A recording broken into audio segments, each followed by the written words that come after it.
You'd be amazed what you can get used to. A lot of times, we don't notice it until someone else mentions the weirdness of it. But that's what makes it special. That's what makes our childhoods unique. My name's Heather. I am 22 years old. I live in Bucks County, Pennsylvania. My name is Dana Beck. I'm 19 years old, and I grew up in Percy, Pennsylvania. Our parents lived here their whole lives. Our grandparents lived here their whole lives. So we're about as local as you can get. Miles of Mules was an art project that was started in 2002. It consists of several dozen statues of mules that were placed along the Delaware River all throughout Bucks County, Pennsylvania. The Miles of Mules project, that's been around for as long as I can remember, since 2002. So depending on what month in 2002, I was either not born yet or I was just being born. I was born in July of 2002. I was 3 years old in 2002, so there's not a time that I don't remember there not being statues of mules around. In Pennsylvania and New Jersey in the 19th century, the main source of income came from coal mines and canals. Mules were the pack animals that worked alongside the humans during those days. Mules were very commonly used for labor work, not just in the United States, but all around the world because of their hardiness and docile nature. They are the result of breeding and can only be created by a male donkey mating with a female horse. The combination of the two animals create a tougher work animal, perfect for hard labor. The Delaware and Lehigh National Heritage Corridor was the organization who initiated the project to commemorate the hard work and, let's be honest, the abuse that the mules went through. Local artists were sponsored and given a mule statue to paint to represent something important to them.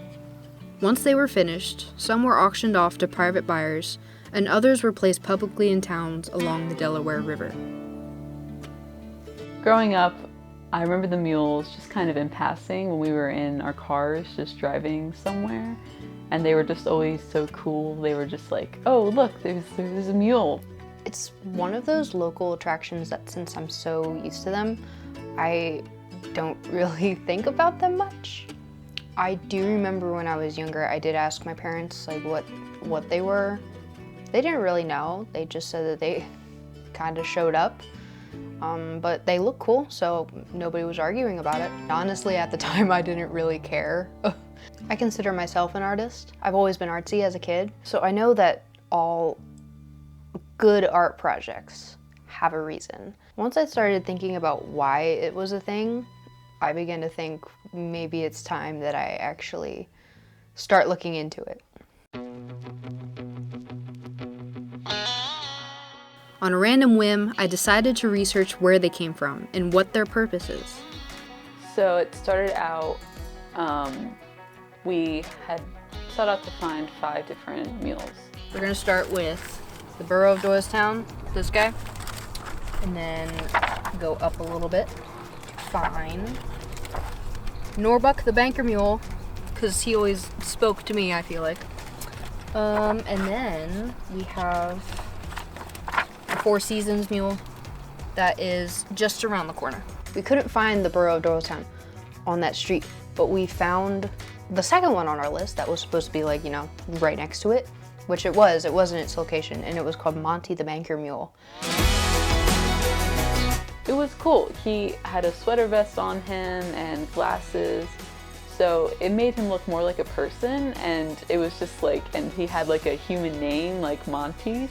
He actually looks a lot different than how he looked in the book. In the book, he had a blue suit on, but from what I understand, he was wrecked from vandals several years ago, and so they had to redo him, and they just decided to repaint his color to green. I love Monty. He's one of the ones that I do remember seeing growing up, and it's just, there's something about like animals dressed up as people that is just very funny to me. Now we had to return to our original quest to find this borough of Doylestown, and so we went kind of back to the address where it had said to be, and we couldn't find it. I don't know where it is. It says it's supposed to be like right there. There's nothing there. There's no mule. It was supposed to be like right across the street and a little ways down the street from Monty, and it wasn't. we couldn't find one. We saw the picture of where it should be. Where's that? It wasn't like, it didn't take that big of a hit to us because we had more that we were hoping to go see. We're like, it's fine. We'll skip this one. It's no problem. Okay, well, I guess we won't be finding that one. It's alright. fine. We move on to the next one. After we couldn't find the Borough of Doylestown, we set out to find the next mule, which was the Four Seasons Mule. It's actually a really beautiful one that I remember. It was like teal with like branches on it, and it had cherry blossoms, and it was supposed to represent the four seasons. And I remember it was outside of a car dealership, but when we looked on the website, it didn't give us that car dealership. The address took us to this like tree nursery, kind of back roads. It didn't seem to be open to the public that much. If there's another one that's not where it's supposed to be, I'm gonna riot. We were searching and searching throughout there. We kind of drove up this sketchy driveway and we couldn't find the mule, pretty much. So this was sad. We couldn't find the first mule, and now we can't find this Four Seasons mule. Okay, we'll skip this one as well. But at this point, we're like, oh no. Is this what all of them are gonna be like? None of them are gonna be where they're supposed to be. Okay, so that's 3 that are missing. I had 5 on my list. Oh, geez. We only found 1 so far. Like, where are they? So we had 1 left on my list. And it was a success because there was a mule there. It wasn't the one that I was expecting, but I mean, it was there. We were expecting like a different one that we had just remembered from growing up. And that one was like bright blue with stars on it. When I was in like elementary school, middle school, I had like the orthodontist that was right in that parking lot. And so I remember there was a mule outside. The one that we found was brown with cherry blossoms on it. We were happy that we found a mule, like the second one that we could find, especially coming off of not being able to find different ones. So this one was a really good boost to our finding of the mules. But we were still a little bit discouraged because we were like, okay, we only have 2. We had like 5 on our list. So we found a couple more addresses.